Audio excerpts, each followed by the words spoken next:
Good morning, everyone.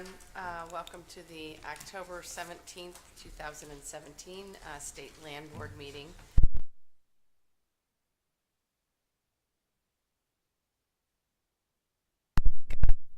Lincoln County Commissioner Terry Thompson, recovering legislator, and Chief Brainerd is here as well. Welcome, and I'll turn it over to Director Paul.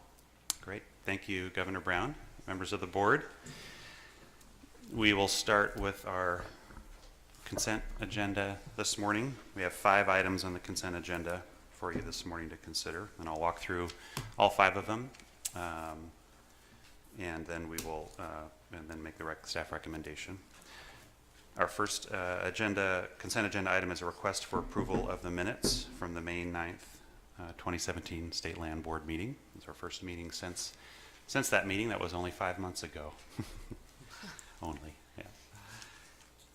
Consent agenda item 1B is a request for approval to initiate a review and determination of the sale of the Helvetia property.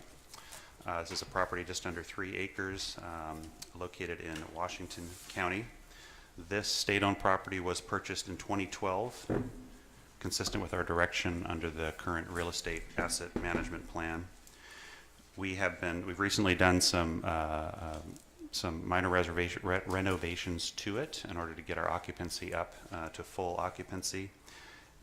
And we have recently received a request to purchase the property from Pacific Northwest Properties, and this request is in your agenda materials. This approval of this agenda item will initiate the department's formal due diligence that would start the process of looking at the information needed that would inform an eventual potential recommendation to sell. So this property would still need to come before the board at another time if it were in fact to be a recommendation to sell before it would be sold. Moving on to consent agenda item C, a similar consent agenda item. This is also a request for approval to initiate the review and determination of the sale of our parcel called Milliken Road parcel outside of Prineville, actually just inside of Prineville now. This is a parcel that's about 160 acres. This parcel was actually acquired by the Common School Fund back in the 1930s, back when the Common School Fund used to generate revenue through mortgages, lending money to Oregonians to purchase property. Sorry, that happens when we hit the light switch.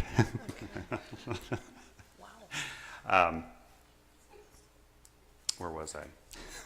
C. Milliken Road, C. C. Mortgages. 1930s. We, back in 2012, the department did some work and the land board approved an exchange to reconfigure this property from a long, narrow rectangle to a square to make it better, more marketable for commercial and industrial development and use. We did not receive any bites on that marketing. We marketed that for a couple of years, and it's been sitting idle. We recently have received an application for purchase, and believe it's a good time to initiate the due diligence on this property. That, again, like the previous item, would need to come back to the board for a decision on whether or not to sell. Next consent agenda item D is a similar one as well of the previous 2. This is a request for approval to initiate the review and determination of the sale of our Stevens Road tract. This is a 640 acre parcel located on the edge of the Bend's urban growth boundary. We acquired this property in the 1990s as part of our in lieu selections from some of the 5,200 acres of lands the federal government still owed Oregon that it did not receive at statehood. We have been working on land use and zoning issues on this property in recent years, and we're at a point within the next year or so whether we need to commit to the next stage on this, which would be involved significantly in the development and developing a master plan, or consider divesting of the property at this time. And again, this agenda item would simply authorize the department to initiate the formal due diligence and would require another visit to the board and a direction from the board on whether or not to ultimately sell the property. And finally, agenda item 1E is a request for approval of a permanent easement for 2 bridge crossings on Highway 101 over the Southport Slough. This crossing is currently a reinforced concrete box culvert that is in need of repair. This easement would authorize access for ODOT to repair and maintain what they will intend to, understanding is build bridges in replace of those box culverts. Underneath our current rules, no compensation is required, given that this is non-trust land and is outside of city limits. So, and there is also, based on those rules, no compensation required for this type of authorization. Those are our 5 consent agenda items, and the recommendation from staff is to approve the consent agenda. Questions from the board? Treasurer, I almost said Treasurer Wheeler, Treasurer Reed. Thank you, Governor. I wondered, I guess this is somewhere between a question and an observation. No objection to the recommendation, nor to the individual components of it with respect to the due diligence on these properties, but it does cause me to wonder about the process of those properties being acquired and what that means going forward. Of course, we talk about this in the Oregon Investment Council as real estate is a component of the state's portfolio. In those cases, we're much less likely to pursue individual properties because of the various risks that are associated with that, rather to be part of of funds and larger, more diversified investment vehicles. So I wonder, maybe in the form of a question, if you could help us think about the advantages and disadvantages of that sort of an approach within this overall strategy. Mm-hmm. Sure, Governor Brown, Treasurer Reed. On that note, as a sort of a preface or a context statement, we currently, in terms of our real property transactions, we utilize our fund called the Land Revolving Fund that was created in statute a number of years ago. And that requires those dollars that go into that fund, which we receive through the sale of lands, trust lands, to either be reinvested into lands or other suitable investments. The language goes in consultation with the Oregon Investment Council. In recent years, since I've been with the department, we have had some of those informal consultations, essentially us sitting down with Oregon Investment Council staff, and have heard that perspective that in terms of real estate investment, there can be notably higher risk when you look at individual properties, one-off properties, so to speak, versus looking at it from a portfolio perspective and a broader perspective where you're balancing your risk. We, nonetheless, our current real estate asset management plan does envision that type of process, gives the department that option. So we have exercised that and taken made those types of sales, but we are, I think, stepping back right now and taking another fresher look at that, and have recently engaged with the Oregon Investment Council to see what kind of options we may have to utilize their expertise, similar to the way they manage the Common School Fund corpus itself, and are just in the early conversations around that to talk about, are there better ways for us to manage the real estate portfolio using the prudent investor standard that as fiduciaries across all Western states that hold these types of lands are charged to implement. So I think that's definitely a perspective we'll continue looking at and can report back on to the board in the future around how that goes. Thank you. I'd suggest that we might want to come back to that conversation and perhaps accelerate that movement. Great. Mm-hmm. Secretary Richardson. Thank you. When we talk about property investments, we can talk more about management. On just 2 comments, one on the Milliken property. I mean, certainly this is an opportunity for family wage jobs that will help education, and we ought to call out and give kudos to Crook County Commissioner Seth Crawford because of his work to try and make sure that we're fully aware of the opportunities that property provides. Then on the Stevens Road track, there's been some discussion about the environmental impacts and some issues with the bats and so forth. And we know restrictions go with the deed, but I just want to make sure that as you do your evaluation that we take fully into consideration the environmental issues that are unique to that property. Yes, Governor Brown, Secretary Richardson, absolutely we will. And those are identified, those issues are laid out and identified in the conceptual master plan from 2007, and we will definitely, those issues will carry forward, and we'll continue to make sure those are addressed in any kind of future either development or divestment of the property. Thank you.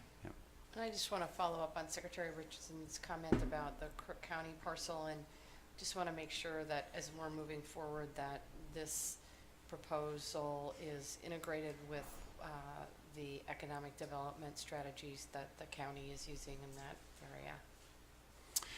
area.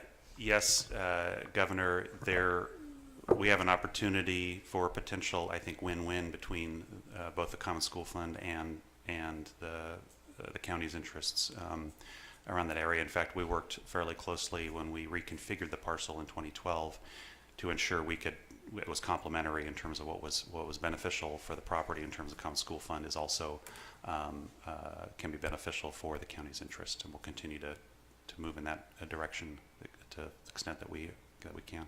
Great. Any other questions? Thank you. I do have Peggy Lynch signed up. Peggy, do you want to come up, please?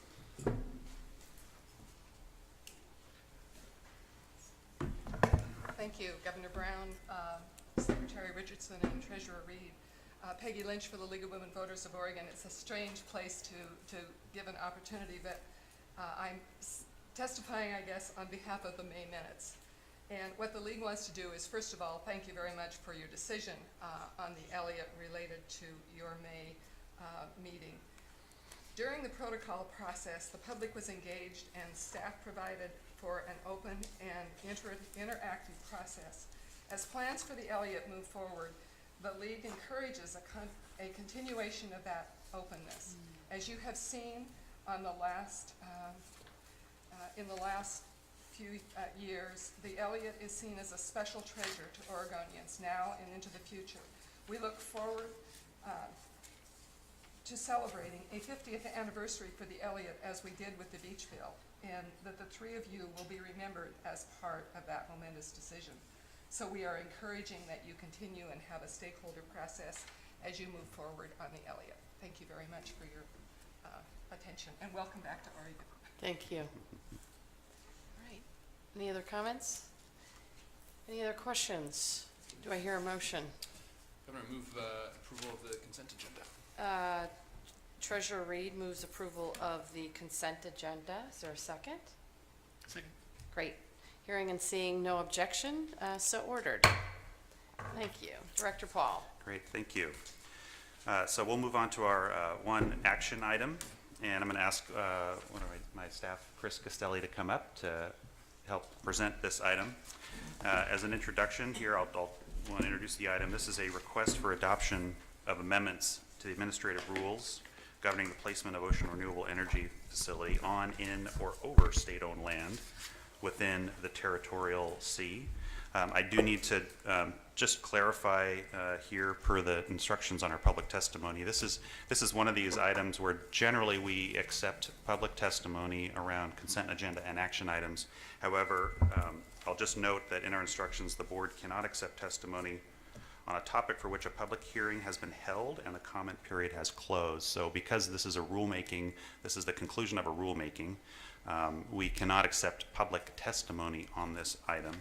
However, we do have some of our Rule Advisory Committee members present, and after consultation with my attorney, our attorney, if there are questions the board has to clarify details about the process behind these rulemakings, we by all means can, and if the Rule Advisory Committee members present are willing and able to answer those clarifying questions, we can do that. We also can, once the agenda item is concluded and a vote has been taken, the board, I understand, can also open up to receive public comment on the topic in general.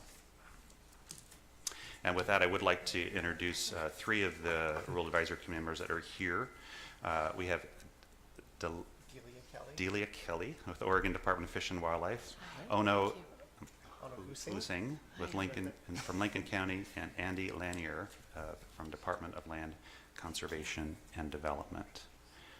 And with that, I will hand it over to Chris Castelli to briefly go over this agenda item. Great. Thank you, Jim. Good morning, Governor Brown, members of the board. For the record, my name is Chris Costelli. I'm a policy analyst here at the Department of State Lands. I'm going to walk you through this agenda item today. Chris, the mic apparently is a bit hot this morning. I don't know if it's better if you, Can you hear me now? Is that okay? yeah, that's fine. All right. And I'm going to walk through this agenda item today, which is revisions to Division 140, the siting of ocean renewable energy projects in the territorial sea. The land board directed us to move forward with revising these rules in August of 2015, and that was in response to a handful of actions that had occurred recently at that time. The biggest one being the drafting of Part 5 of the Territorial Sea Plan by our Department of Land Conservation and Development, and the adoption of that part by their commission. Part 5 was a rigorous ocean planning process that really outlined the permitting framework for siting these sort of facilities in our territorial sea. It established the JART, which is a joint agency review team. It established resource inventory and effects evaluation requirements. It established operation plan requirements. It established some decommissioning requirements. It also provided some exemptions for a test site off of Newport. And lastly, it directed DSL to implement Part 5 of the Territorial Sea Plan. The rationale being that the state DSL acts as the owner of the territorial sea, so there would always be a state proprietary authorization required. And that proprietary authorization needs to be consistent with statewide planning goal 19 and the territorial sea plan. There were also 3 bills that passed through the Legislative Assembly leading up to that as well. Senate Bill 319 passed in 2015.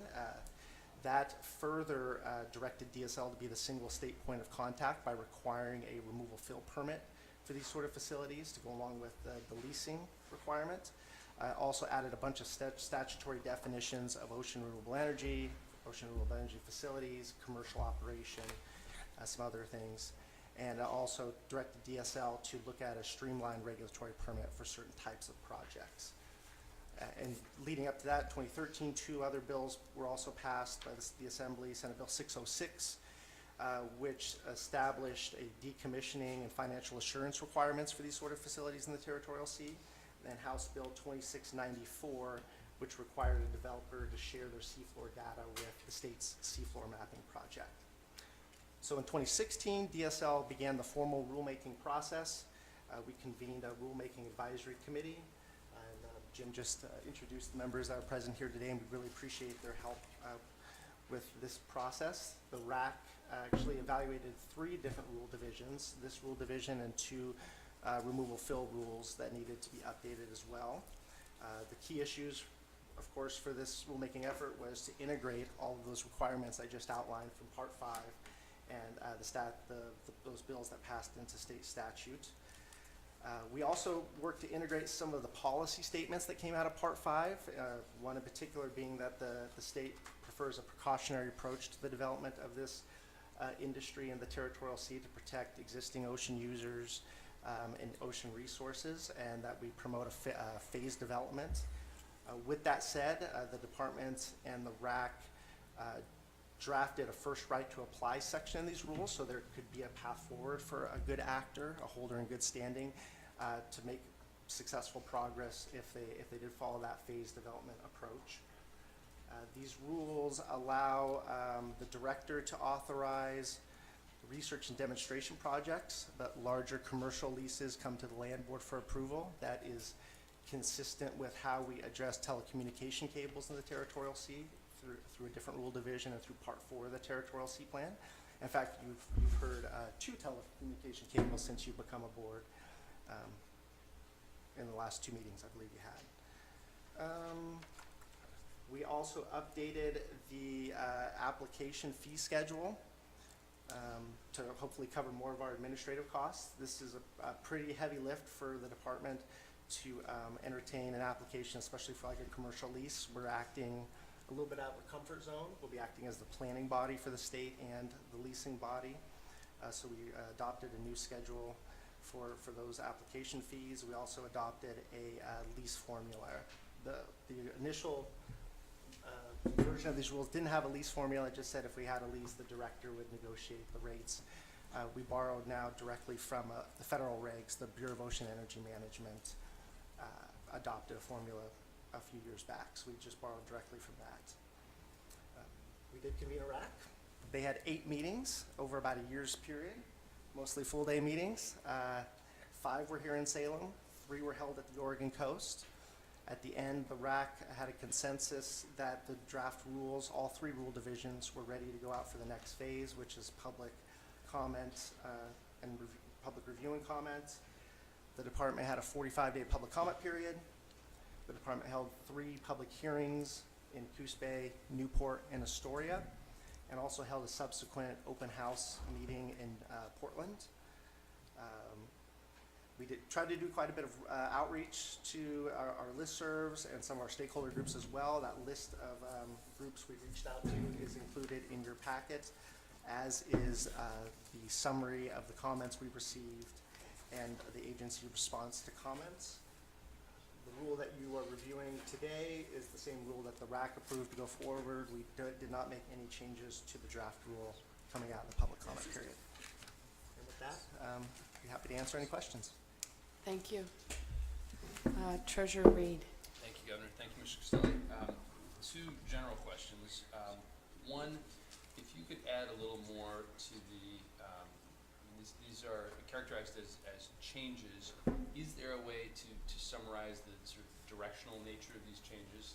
Question 1. And question 2, I had a chance to review the comments and the responses. Is that a fair kind of approximation of the kind of feedback you heard at the public hearings as well? Governor Brown, Treasurer Reed, the direction of the changes, I'd say the biggest part of this rulemaking effort was to follow the direction that was set forth with the adoption of Part 5 of the Territorial Sea Plan. Our agency isn't a planning board per se, and that did a lot of the statewide planning for how these projects would be sited in the territorial sea by under this department's jurisdiction at least. So I don't know if that answers your question. Okay.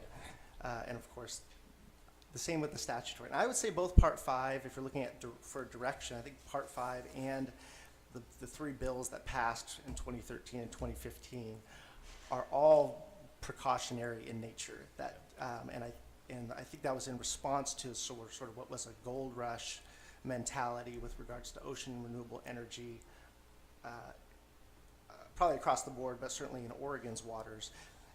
In the early part of the 2000s, around 2005, there were quite a few FERC preliminary permit applications being filed for large swaths of off the Oregon coast.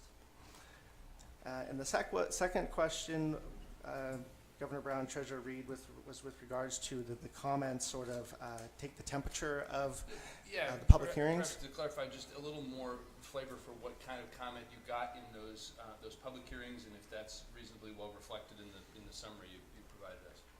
Sure, Governor Brown, Treasurer Reed, I would say yes. The public hearings in Coos Bay, Newport, and Astoria were sparsely attended and were typically informational in nature. We took just a little bit of public comment at those, and it was fairly supportive. We had some RAC members come and testify in support of those rules, and I think that the general public who attended those public hearings as well were happy with the information that was provided. We did receive more public comment in writing, which is pretty typical for our rulemaking efforts nowadays. We typically get more public comments via writing than actually people providing oral testimony. And we did add that open house meeting in Portland in response to some comments we received that folks in the Portland area wanted some more information they could attain locally without having to go to the coast. Thank you. Does that help? It does. Thank you. Okay. Secretary Richardson, any questions, comments? No. Okay. I just want to say thank you to the Rules Advisory Committee. I know they held 8 meetings, extensive amount of process. I know we have a few members here, but I just, for the record, want to name the folks engaged, and that was Jason Bush from the Oregon Wave Energy Trust, Justin Kluwer, Pacific Energy Ventures, Richard Williams from Leidos and Oregon Applied Research, Joanne Manson, Oregon Military Department, Nick Edwards, Commercial Fisherman, Hugh Link, Oregon Dungeness Crab Commission, Scott McMullen, Oregon Fishermen's Cable Committee, Delia Kelly, Oregon Department of Fish and Wildlife, Robin Hartman, Oregon Shores Conservation Coalition, Charlie Plybon, Surfrider Foundation, Anno Husing, who's here, Lincoln County, Keith Timchuk, former mayor of City of Reedsport and current Port of Umpqua Commissioner, Walter Chuck, Port of Newport, Andy Lanier, Department of Land Conservation and Development, and Laurel Hillman from the Oregon Parks and Recreation Department. Just want to say thank you to all of our committee members for their extensive time and energy as they were engaged in this process. Do I have a motion? So let me read their recommendation. Great. And then Okay. we can move to a motion. So the department recommends that the land board adopt the proposed amendments to the administrative rules governing the placement of an ocean renewable energy facility on, in, or over state-owned land within the territorial sea. So moved. Secretary Richardson moves approval of the staff recommendation. Second. Second from Treasurer Reed. Hearing and seeing no objections, the motion is approved. Thank you. Thank Great. you, Mr. Casale. We appreciate your really hard work on this. Thank you, folks. Okay. We'll now move to the informational items, of which we have 3. The first one is a update on the Oregon Ocean Science Trust. The legislature created the Oregon Ocean Science Trust in 2013, and the 5 voting members of this trust were appointed by the State Land Board in October 2015. The general purpose of the trust, which I'll just paraphrase, which is in statute, is to promote research and monitoring to increase knowledge and understanding of Oregon's ocean and coastal resources. And I have with me here today Louise Soliday, the Executive Director of the Trust, to present this item to you. Welcome, Ms. Soliday. I hope you're enjoying your My current trip activities. down memory lane. Yes, exactly. So, Good morning, Louise Soliday, volunteer executive director of the Ocean Science Trust, with emphasis on the volunteer. And it certainly is a trip down memory lane. All of those consent agenda items were properties that I dealt with when I was the director here, so it's pretty interesting seeing the direction things are going. So I just want to update you on the work of the Ocean Science Trust. We have been busy since the Land Board appointed us in October of 2015. We have met several times. We have adopted a set of bylaws. We have hosted a 2-day science summit, and out of that came a set of priority research and monitoring questions for Oregon's nearshore environment. We have developed an inventory of current research and monitoring that's going on out in the territorial sea, and that inventory is now, I think, going to be hosted at Oregon Explorer. There's an effort between Portland State University and Oregon State University to get that inventory online and in a place where folks can enter their information into the Oregon Explorer Network, which is used by lots of folks around the state to keep up with what's going on with our natural resource work. We did have a couple of staff people from the California Ocean Science Trust come up and visit with us about their work and what they do. I would say they're well ahead of where we are, and are actually set up to operate a little differently than the Oregon Ocean Science Trust in terms of they actually have some authority with regard to pulling together agencies around various research and monitoring needs, which is something, and to pull those entities together in a fairly formal way to make sure that that work happens. We did adopt rules for a grant program because one of the things we're supposed to do is fund research and monitoring that'll get at answers to the priority questions that we've identified. And we've also been coordinating with other nearshore efforts that are going on at the state level, and we'll continue to do that. The Department of State Lands has been providing our administrative support, doing our minutes and reimbursing for our expenses to travel to meetings. We are next scheduled to meet in December. We are unfunded and have been since the original legislation passed in 2013. So all of this is done through volunteer efforts. We did get some financial support from the Nature Conservancy for the Science Summit that we held through a grant they had with the Packard Foundation, and we have some money in the bank at the Treasurer's Office that we received from Lincoln County to also support our effort. But with those two exceptions, we have not gotten any financial resources from the state or others. I'm hopeful that in the February session there might be a change in that. We will see. That'll depend on what kind of state resources are available, but I know Senator Roblin, who was the chief sponsor of the bill that created this, is interested in trying to figure out a way to get us funded.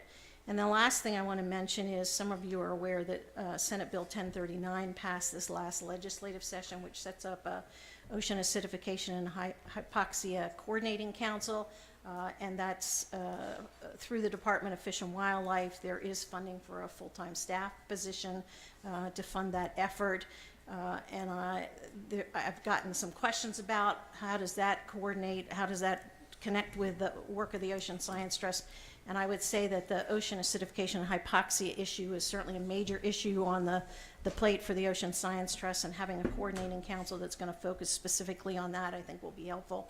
And the Ocean Science Trust will have a member who sits on that council, as well as there is a provision in 1039 that the council can make recommendations to the Ocean Science Trust about priority research needs. And so should we ever get funding to fund a grant program, we certainly would give high priority consideration to the recommendations that come out of that coordinating council. So there is a connection between the two efforts, and I would say that the work that the coordinating council is going to do is certainly a big part of the work that the Ocean Science Trust would see as needing funding going forward if we're going to really get a handle on what's happening in our ocean off of Oregon. And with that, I'd be happy to answer any questions. Any questions? I'll just make a comment. I've been watchdogging task force and trusts that have been set up since I became governor. I fully believe if the legislature feels strongly about creating trusts like the Ocean Science Trust, that they need to fund it.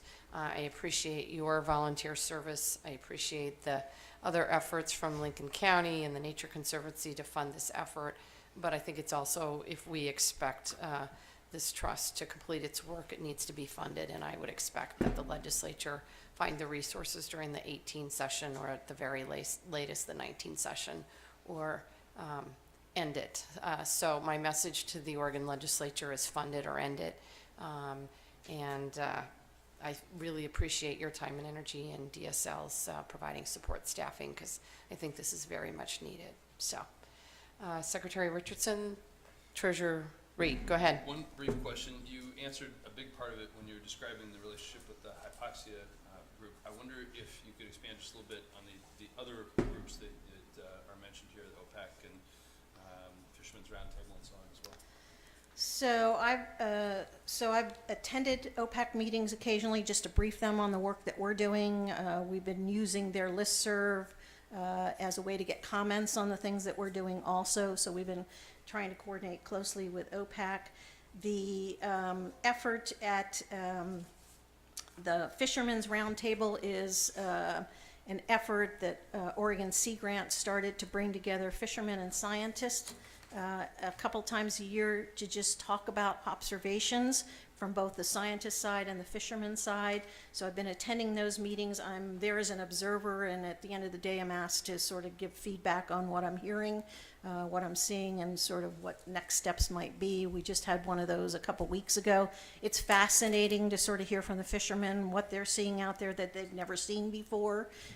So I find it really informative, and I think the scientists are learning from the fishermen are learning from the scientists. And at this last meeting, they adopted a couple of projects to focus on in terms of particular species to try and get a better handle on how ocean acidification and hypoxia are affecting those critters out in the ocean. And then the last effort, which is the newest effort, which is the Oregon Coastal and Ocean Information Network. That's the effort between PSU and OSU to provide ocean information through some sort of web portal, and they've now settled on the Oregon Explorer platform, which makes a lot of sense since that's where we have a lot of the state's information already. Thank you. Okay. Thank you very much. It's good to see you. I hope you're enjoying life. Thanks. Thank you, Louise. Okay, we will move on to information item number 4. This is the annual report on the Common School Fund Real Property Program for fiscal year 2016. Just a reminder, this was a report we brought forward to the board in May and essentially ran out of time, and at the board's request, I'm bringing it back today to review with you. This report, as it says, is done annually to report on the performance of our real property program and the management of our lands. Just a quick overview of our lands. In terms of our trust lands, we have a total of about 1.5 million acres. About half of those is subsurface lands only. So in terms of surface land ownership and management for trust lands, it's about 750,000 acres. And what I want to focus on actually is to go to right to the tables that summarize the performance of our lands, which would be Appendix B and then Appendix C, is where I'll spend the most time. In Appendix B, you'll see a breakdown of our different land classifications as a way we organize our trust land ownership and evaluate the performance of those lands. And what this table shows in Appendix B is the current year and the previous 2 fiscal years. And on the right-hand column, you'll see a 3-year annual average. And you will see, in terms of fiscal year 2016, our agricultural lands, net income of a little over $100,000. Our rangelands were a loss of $1.2 million. I'll come back to that in a second. Our industrial, commercial, residential lands, you see a $250,000 net revenue. Forest lands, we were at $2.4 million. This was a combination of some sales that we were trying to get through before the decision was made around the Elliott, around the protocol and the work in May. So we had a little bit of a surge in sales there, as well as revenues off of our other forest lands that are outside of the Elliott. Our mineral and energy resources, a little over $300,000, and then our special stewardship category, about $14,000. Coming back to our rangelands, the reason for that significant negative number there in fiscal year 2016 was that we had some major fires occur in the previous year, which we, under agreement with the Bureau of Land Management, they protect our rangelands from fire for us per an intergovernmental agreement. And the costs of that fire protection for that year, I believe, were on the order of about $1.8 million. Very, very unusual. However, you can see we have been in the negative on our rangelands in the past, in 2015, and a couple of years, I think, and the other years in the last decade we have been, and that's principally dependent on the fire season and the amount of our costs that we incur for protection from fire on those lands. If you remove the fire protection factor, our rangelands in recent years will return somewhere between $400,000 to $600,000 a year net returns, but that fire protection cost is a big variable. And just to let you know, we are in the process of reevaluating that agreement. It was recently up for renewal for another 5 years, and I agreed to renewing it just for another 2 years. and signaled to them that the Department of State Lands needs to make a change. We need to either change this agreement in a way that's going to make us more sustainable for the rangeland ownership, so we can not have the risk of losing revenues like we did in 2016, or make a more significant change away from that method of fire protection. Don't know what that is going to be right now, but we're working on a work plan right now that's evaluating alternatives, and will potentially, if needed, be proposing as part of our budget next spring, POPs and or legislative concepts if needed, depending on how those alternatives are vetted. But we are aware this is an important piece, given marginal returns we can make on those lands simply because they're just not very productive by their very nature. We need to run a tighter ship than we've been able to in the past around the fire protection. All the while, though, we need to maintain that responsibility of ensuring that we are able to protect those lands from fire. The other appendix I want to put your attention to is Appendix C. Is also a summary of our lands by land classification. You can see acres in each lands. You can see the approximate market value. This is predominantly based on just a market assessment, not necessarily an appraisal. The one exception to that is, of course, the Elliott State Forest number there, where we did do a recent appraisal, as you're all aware. In the percent of total market value, that tells you what portion of the entire market value of the whole land base is made up of the particular land classification. Then you'll see net operating income, and in the last column, you'll see the return on asset value calculation. So that's the net operating income on the numerator and the market value on the denominator. That gets us to that percentage. And at the bottom right-hand quarter, there's the total return on asset value of the trust lands for fiscal year 2016. Just a couple more highlights, and I'd be happy to answer any questions you may have. We have been since 2006, and will continue to look at how we can, on a continuing basis, evaluate our land portfolio and look at divesting of lands that are underperforming or non-performing, and reinvesting, as our statute, as our land revolving fund says, which I mentioned earlier, reinvesting in more suitable lands or other suitable investments in consultation with the Oregon Investment Council. Currently, when we divest of lands, those funds go into the revolving fund, which is essentially a sub-account of the Common School Fund. So it's essentially sitting in the Common School Fund and earning the same revenues and performance that the Common School Fund is. So barring any proactive purchase or recommendation around those funds, they will be part of the Common School Fund. Over the last 10 years or so, we've divested of, I believe, 8,000 to 9,000 acres of lands worth around $12 to $15 million.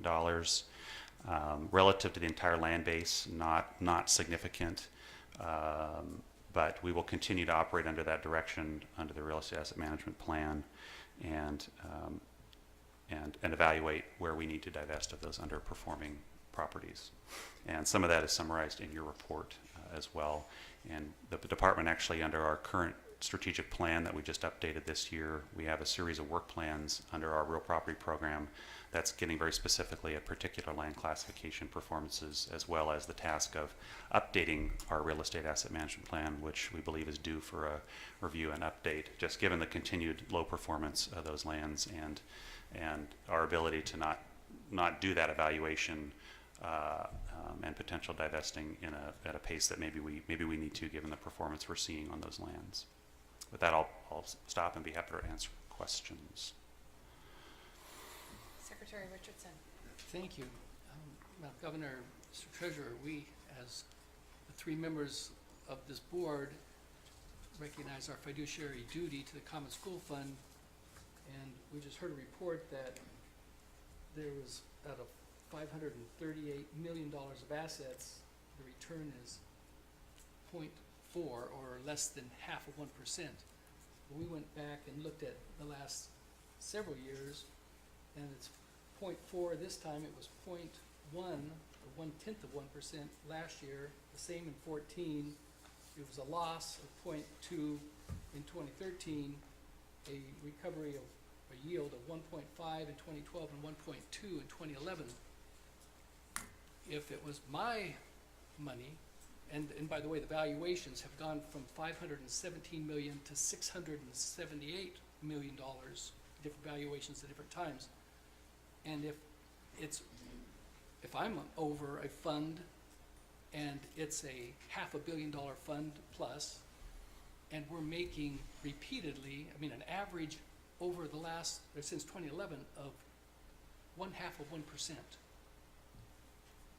I mean, that's a breach of my fiduciary duty to continue to manage property under a fiduciary duty that we have, and we're averaging 0.5% return. I mean, as treasurer, and the work that you do, how do you feel about the fact that we're responsible for somewhere between 517 and 678 million in assets, and we're getting an average of 0.5% return? I'm not happy about that, Mr. Secretary, but I think there's obviously a lot of different factors in it. It's part of why I mentioned at the beginning my concern about how we are investing in individual properties. I would like to come back to that, and particularly in the context of the conversation we had at our last meeting around the asset allocation in the Common School Fund. Mr. Viteri is here to talk to us about that. It gives us an opportunity, I think, to hew to that plan in a more comprehensive and intelligent way that limits the risk we expose ourselves to by purchasing individual properties as opposed to the mechanisms that I talked about earlier. So I think that's something that I would at least like to have the director come back with some accelerated recommendations about that on a faster pace. Madam Governor, may I ask a question? Of course.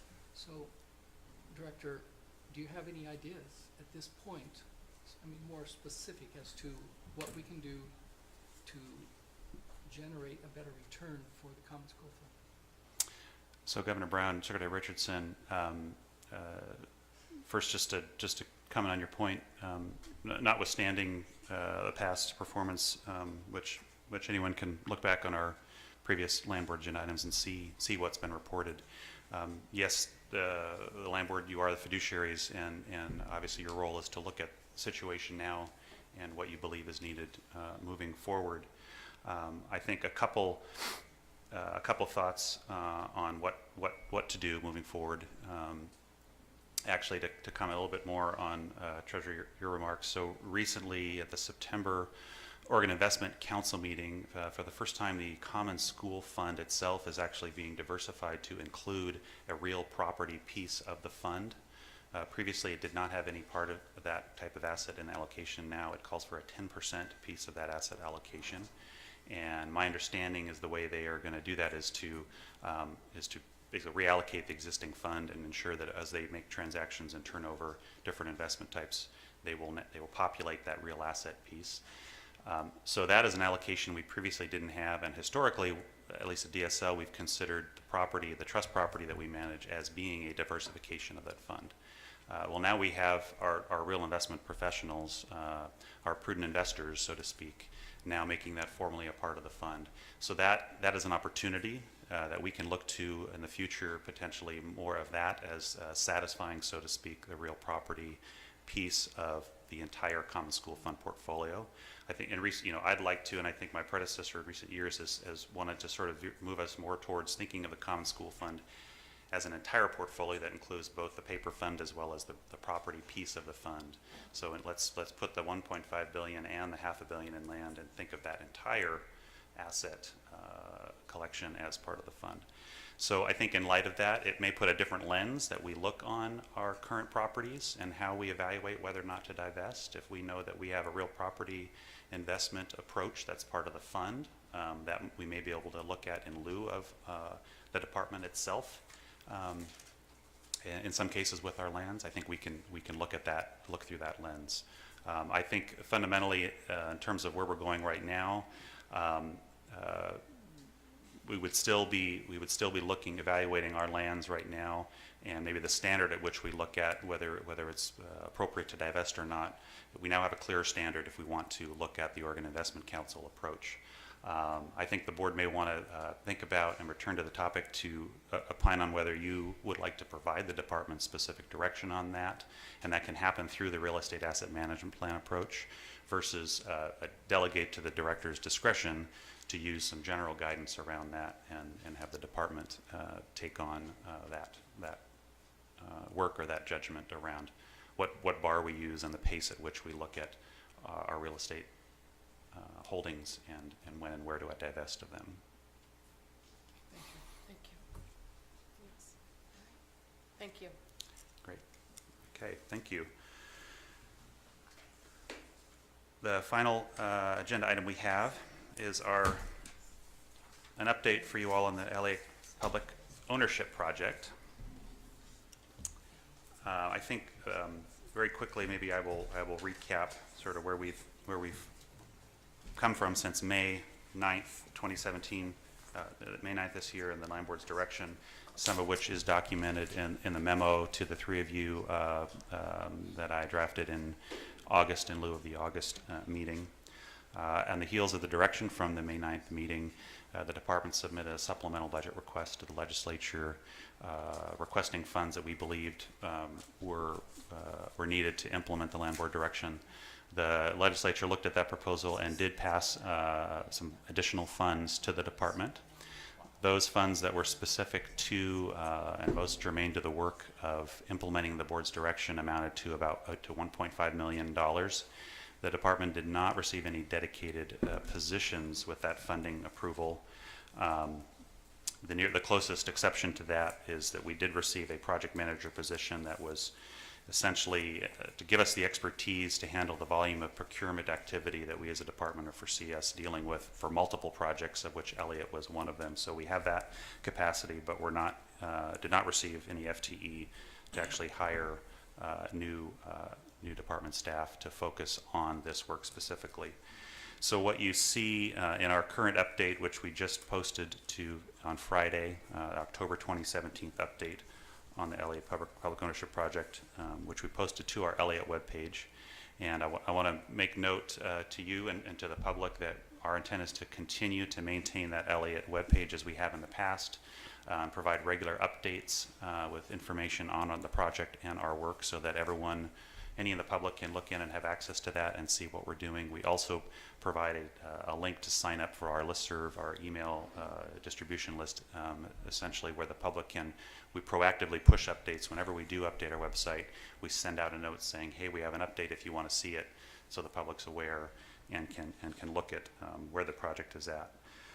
So where we are currently at, given that context, is we're pursuing to conduct the work based on the Land Board direction on two distinct tracks, but obviously interrelated and somewhat dependent tracks.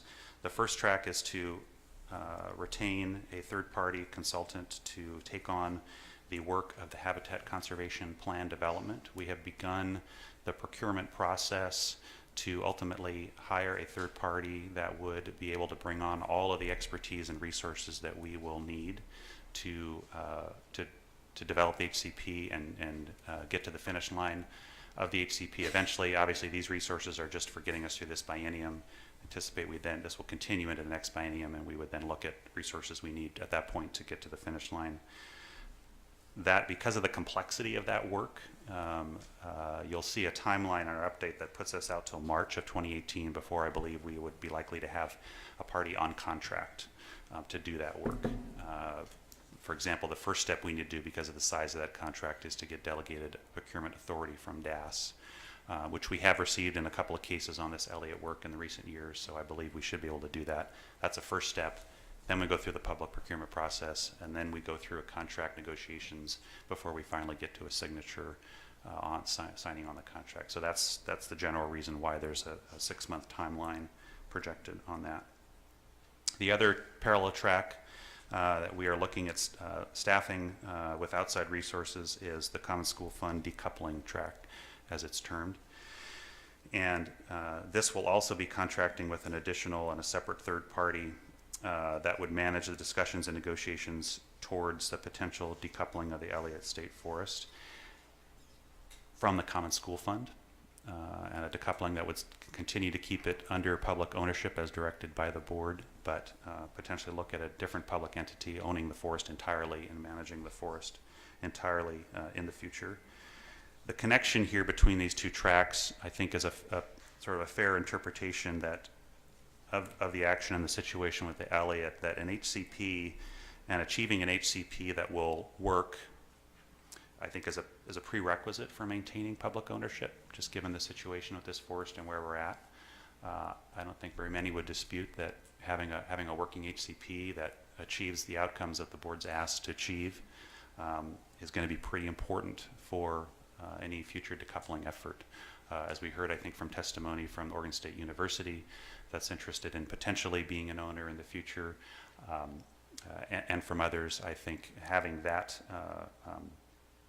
federal protection, so to speak, and having those protections in place and guarantees, so to speak, around the conservation of public values, I think is going to be important. On the other hand, the HCP work really is not entirely within the state's control. We're going to work with our federal partners, and we're optimistic. We believe we can get there, but ultimately the federal agencies need to approve and sign that. So that's one reason why we're keeping them on separate project basis, even though there's an interrelationship there. The decoupling side, to a large extent, however, is within the state's ability, to the extent we're able and willing and find solutions and can get to decoupling. We do have the power, so to speak, to get there if we can figure that out and get to a place of fully decoupling. So that's the reason why we keep them separate, as you see them laid out separately. However, as they move forward, they are going to interact. They are going to communicate. For example, I envision the HCP work at a minimum will be coming to the decoupling work, which will be a stakeholder process, a fairly thorough stakeholder process in my view, and provide updates, provide an opportunity for the public to react, respond, and will allow that decoupling effort to take a look at what is going on with the HCP work and make sure that will mesh potentially with any decoupling options that group is looking at, negotiating, and considering. So what's the next few months are going to entail is basically us trying to get those third-party resources on board. I already mentioned the plan for the HCP work. On the decoupling side, I have had some conversations. I've reached out to the Oregon Consensus Group. This is a group that works out of the National Policy Institute in Portland State University. It was created by the legislature, I believe, about 25 years ago. It is an agency, so to speak. Given their history and the number of issues they've worked on, they may be a good fit. We have not gotten to any agreement on it. However, we're just discussing possibilities right now, and I've asked for them to actually prepare a more detailed proposal that the department can look at and consider to see what that would look like, to see if ultimately we might get to a place where they would be a good fit to lead that work, and they would be leading that work on behalf of the Department of State Lands. It would still be a Department of State Land led. They would just bring the resources and the expertise so that we could get the work done. I think with that, I will pause or stop and be happy to answer questions. Secretary Richardson. I have one. Historically, when I look back at how long it took to get previous HCPs, it took years. I mean, last time I saw it was like 11 years, and it didn't work out real well. We have this fiduciary duty to move ahead, and every year that goes by, or every 6 months, or every quarter, we're losing resources. You're saying it's going to take probably till next March to even find a company and enter into that agreement. If there's anything you can do to make this a top priority and move that ahead so that it doesn't take so long, especially just doing the foundational work. We got to move this ahead. Yeah, I appreciate that comment, Secretary. I think a lot of most of what the next 6 months involves is not so much the fact that the department doesn't have a dedicated staff person, but it's mostly around the public process that's required around public procurement. And we have to work with the Department of Administrative Services in a lot of respects. We have to go through certain time periods to keep a request for proposals open to receive bids, and then we go through a review period. It's really the now to March period is more just around the legal requirements, so to speak, and the process requirements to make sure it's an open and fair and objective process. It's similar to when we ran the RFP for the timber cruise on the Elliott a couple years ago. It took about the same time frame. We were trying to go as quickly as we could, but that's part of it. That's more than part of it. That's the major reason. Once we have the contractor on board, the pace it's in our hands. It's all in our hands to determine how quickly we need to go, given what's in front of us. Okay. Now, Secretary Governor, one Richardson. thing that would help is if you would contact DAS and help them move the procurement process as quickly as they could so that there's not unnecessary delays. I will certainly have that conversation with Katie Koba at Dash. Obviously, there are legal requirements in that timing process, and we do not want to skirt those. No, of course So, not. Anything else? Thank you very much. Great. Well, thank you, Governor Brown. The last item which we have on every agenda is other, in case there's any other business the board would like to bring forward. If not, that concludes our agenda. Just wanted to recognize, is it Karen Brady's here with the ocean, I'm not going to be able to say it. Acidification, I had the epoxification word in my brain. So anyway, we're delighted to have you here with us and appreciate your working closely with Ms. Soliday. So thank you for being here. So, anybody else? I think that's it. All right, on that very happy note, we are adjourned and appreciate everyone joining us today, and everyone travel safely, please. I was like, all I could have in my brain was oxygenation. So.